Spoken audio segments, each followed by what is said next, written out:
Hey guys, welcome back. आज हम लोग देखेंगे सिंपल पैंट की कटिंग जो प्रॉपर मेथड के हिसाब से है और हर साइज़ में हम लोग इसको इजीली बना सकते हैं।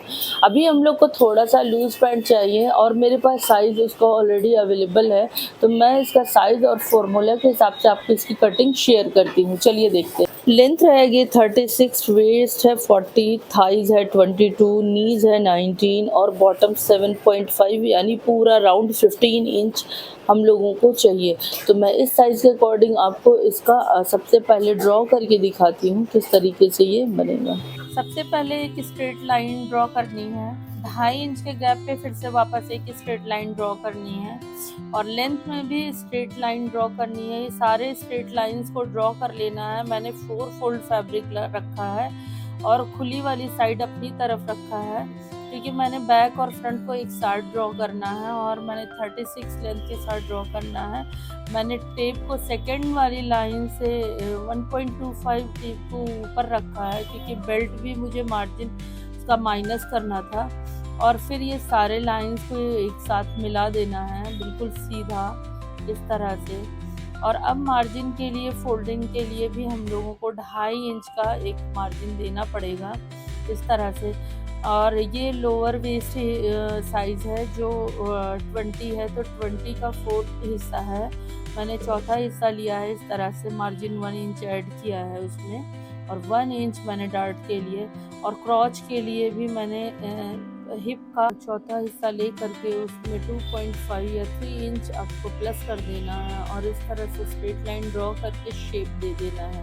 शेप थोड़ा सा आगे हो करके ही देना है ताकि पैंट में प्रॉब्लम ना आए और इस तरह से डार्ट को भी शेप देना है।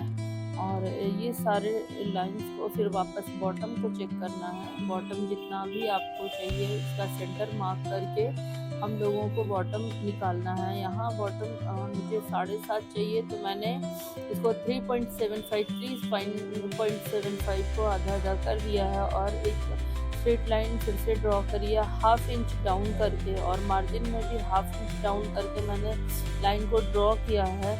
और अब इस तरह से लेग कर्व स्केल के साथ मैं इसको शेप दे दूंगी और ये शेप बिल्कुल एग्जैक्ट पैंट को फिट बना देगी और वापस पलट करके भी इस तरह से शेप देना ताकि जो एक्स्ट्रा मार्जिन है वो भी निकल जाए।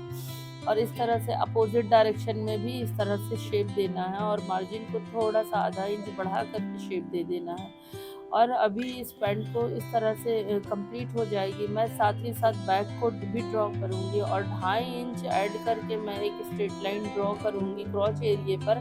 और मैंने जो 2.5 इंच का ऊपर लिया था उसको भी मैंने स्ट्रेट ड्रॉ कर दिया, फ्रंट से मिला दिया है और इस तरह से लेग कर्व से फिर से मैंने बैक के लिए शेप दिया है और 2.5 इंच फोल्डिंग के लिए भी शेप दिया।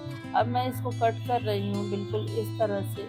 कटिंग एग्जैक्ट मार्किंग पे ही होनी है और क्योंकि मार्किंग के हिसाब से ही बनेगी पैंट बिल्कुल फिट एग्जैक्ट, कोई प्रॉब्लम नहीं आएगा। और मैंने 1/2 इंच डाउन करके रखा है, उससे पैंट में किसी तरीके का कोई खिंचाव तनाव नहीं रहेगा। बिल्कुल पैंट अपनी जगह पर रुक करके आएगी, बहुत अच्छे से फिट आएगी।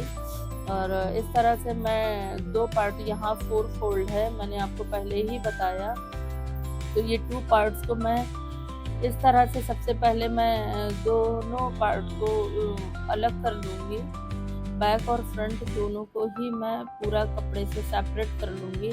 अब मुझे ये प्रॉपर पूरा एग्जैक्ट मिल गया है, पूरा बैक का है। अब इसमें से मैं ट्रिम कर दूँगी पूरे फ्रंट वाले पार्ट को जो एक्स्ट्रा है बैक से, बिल्कुल इस तरह से। और आप भी इसी तरह से करें क्योंकि ये बहुत इजी आपके टाइम को बचाएगा और आपके काम को इजी करेगा, परफेक्ट फिटिंग के साथ आएगा और एक प्रोफेशनल लुक में ये पैंट आपको बन जाएगी। आपका काम काफ़ी इजी हो जाएगा क्योंकि कपड़े को फोल्ड करना और मिलाना भी एक एग्जैक्टली नहीं मिलेगा तो आपकी पैंट भी तिरछी हो सकती है। तो इस कपड़े को बिल्कुल एग्जैक्ट सीधा करके एक बार में ही सेट कर लें और अपना इस तरह से बिछा लें। और मैंने 1 इंच ड्रॉप करके 6 इंच पे पॉकेट का मार्जिन ड्रॉ किया है लाइन इस तरह से। और अब मैं सारी पिन्स को हटा दूंगी क्योंकि फैन ऑन है तो वो उड़ने वाला प्रॉब्लम आता है, तो मैं पिन के साथ लॉक करती हूँ। और अब हम लोग पॉकेट की तरफ जाएंगे। सबसे पहले हम लोग बेल्ट को निकाल लेंगे और इसमें इलास्टिक हमारा 14 इंचेस जाएगा बैक इलास्टिक और फ्रंट बेल्ट है और बेल्ट हमारी जाएगी 21 इंचज़ की जाएगी और लास्टिक 14 इंचज़ जाएगी। और मैंने ये बेल्ट के लिए रेडी कर ली है पट्टी और अभी हम लोग पॉकेट के लिए रेडी करेंगे। बिल्कुल आप पैंट को इस तरह से कट करेंगे, कोई दिक्कत नहीं आएगी। आपको अगर कोई प्रॉब्लम आता है मुझे कमेंट में लिखिए, या आपको कोई डाउट आ रहा है तो मुझे कमेंट में लिखिए। पॉकेट के लिए फैब्रिक के लिए स्ट्रेट लाइन ड्रॉ करना है, एक फ्रेश पार्ट निकालना है कपड़े का और स्ट्रेट लाइन ड्रॉ करना है और 16x8 का एक पार्ट निकालना है जो डबल होना है। मैंने एक साइड ही पॉकेट लिया है, जो 2 पार्ट्स में फैब्रिक चाहिए 8x16 का भी चाहिए, मैंने इस तरह से शेप दिया है। और मैं राइट हैंड पे पॉकेट देने वाली हूँ। मैं आपके साथ इसका स्टिचिंग वीडियो भी शेयर करूँगी किसी दिन। और अभी मैंने आपको कटिंग शेयर किया है, आप देखिए ये इजी मेथड है। तो कोई डाउट आ रहा है या प्रॉब्लम आ रही तो आप मेरे से कमेंट में शेयर करें। आगे आपको किस चीज़ की कटिंग सीखनी है मुझे कमेंट करें, मैं ज़रूर आपको शेयर करूँगी।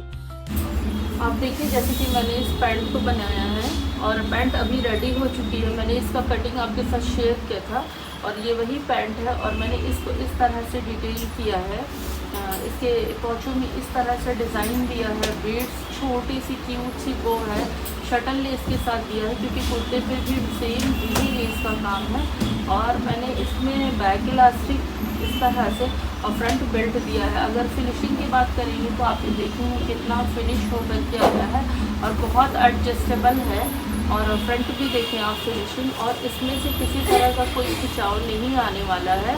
आप देखें इस तरह से ये है, इसमें किसी तरह का कोई खिंचाव नहीं, पहनने पे कोई खिंचाव इसमें नहीं आएगा। अगर आप ढंग से या किसी मेथड को बिना यूज़ किए आप पैंट बनाते हैं तो आपकी पैंट में इस तरह से खिंचाव आता है जो पहनने पे इस तरह से होती रहती है। तो इससे बचने के लिए आप मेरी इस कटिंग का प्रोसेस बिल्कुल फॉलो करिए, आपको कोई प्रॉब्लम नहीं आएगा। और आगे से मुझे अगर आपको कोई भी डिज़ाइन या कोई भी चीज़ की कटिंग चाहिए तो आप मेरे से कमेंट में लिख करके दीजिए, मैं उसकी कटिंग आपके साथ